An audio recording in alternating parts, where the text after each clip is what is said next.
Welcome back to Topics in Psychology. I'm Dr. Sharon Eves, psychotherapist, author, and educator. And today I want to talk about why some men get involved in bad relationship after bad relationship after bad relationship. Women can have their own version of that pattern. I think it shows up a little differently for them. But today, let me talk to you guys. In my line of work, I have had the good fortune of being able to work with a lot of men and be let into the interior of their experience, their histories, their feelings. And I've noticed that this pattern for some men of picking a certain kind of woman is an ongoing pattern. So if you come from a background in your younger years where nobody attended to your feelings, was interested in your feelings, cared about your feelings, you might have been neglected or abused or misunderstood. With all of those things in your background, that's what normal is. And why would you expect to feel differently in relationships? Your sense of self-esteem and self-worth is also affected by how people treated you when you were young. Might have been a teacher at school, or as we said, parents at home. If you don't feel like you're worthy of love, how's that going to affect what happens to you in relationships today? Having had that as a background, how does that set you up for a pattern of unhealthy relationships, a similar pattern that you just replay over and over and over again?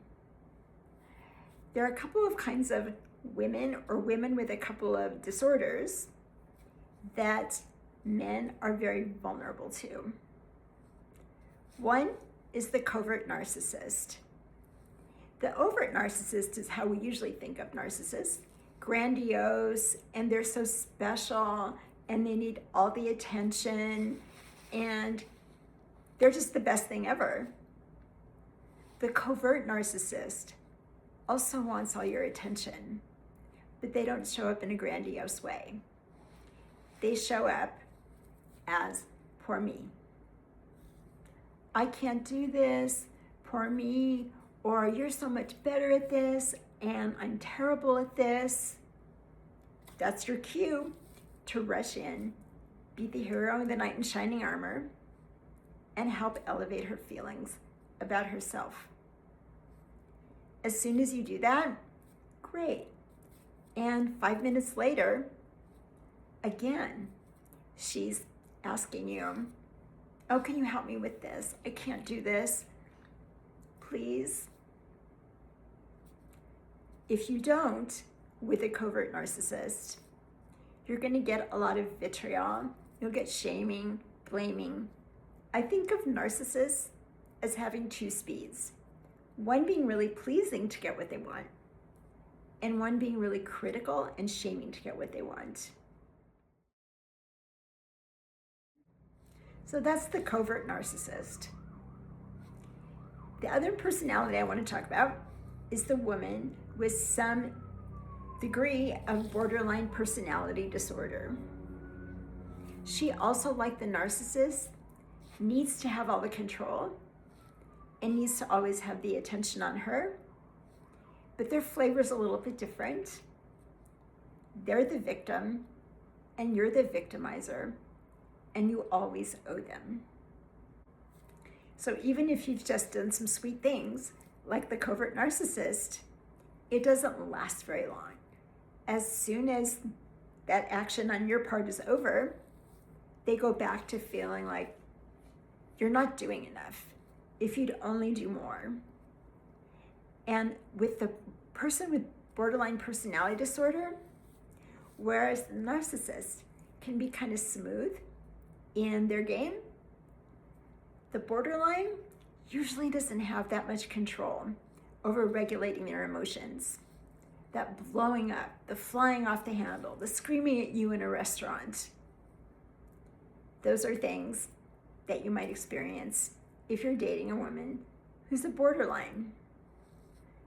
There are certain moments with both these women when you're high as a kite. You've just figured out what she needs, and you've provided that. How good does that feel to be the knight in shining armor? And again, a moment later, it's not enough. So this is kind of crazy making for you. So what we're talking about is women who show up. Listen closely to this, guys.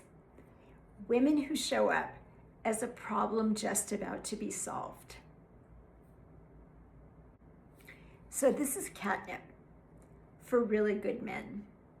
Kind men, generous men, men who care about their loved ones being happy.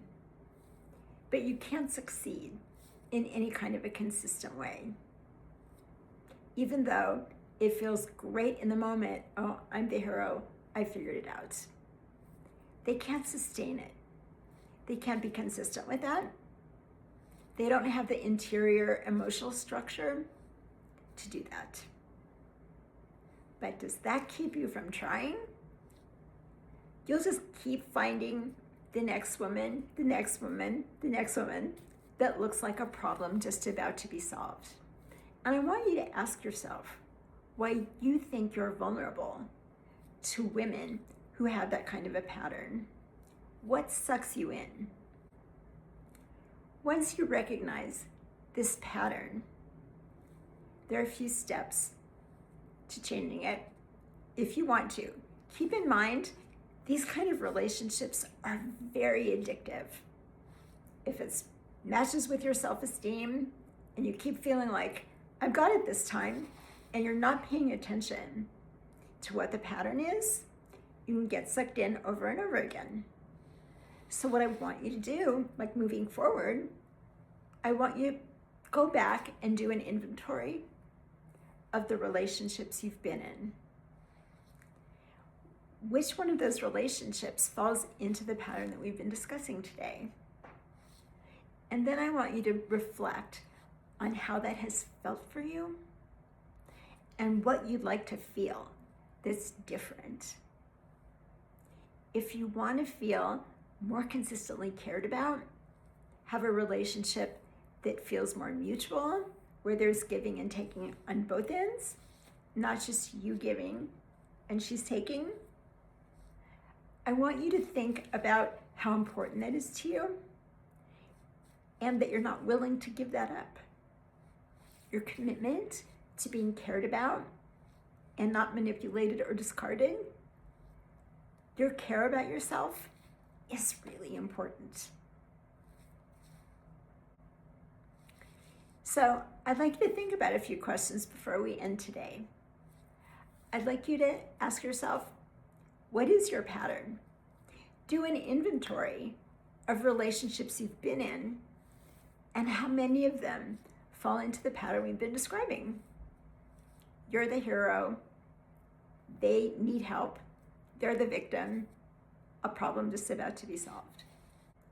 I want you to ask yourself what it would be like to be genuinely seen, genuinely loved, and cared about. I would suggest to you that for some men, that's a hard pill to swallow. If for what you're used to is not being important, not having the spotlight on you, getting shamed and blamed for doing this, that, and the other thing wrong, if that's what you're used to, how would you change that? How would you change how you see yourself?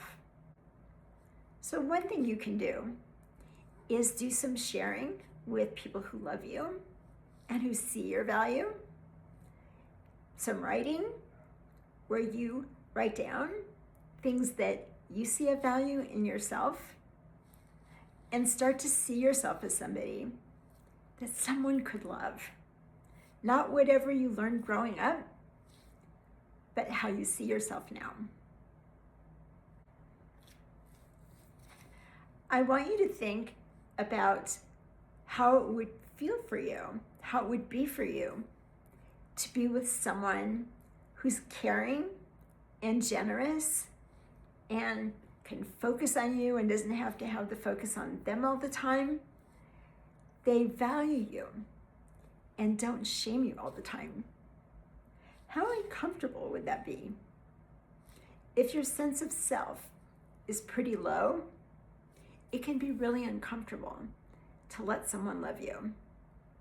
And then you find yourself attracted to the woman that looks like a problem just about to be solved. So, having talked about this today, how would this show up for you? Your pattern and how you'd like it to be different? And if that's uncomfortable, can you be with that discomfort to see what it might be like to experience something different? Being genuinely loved by someone who can love you.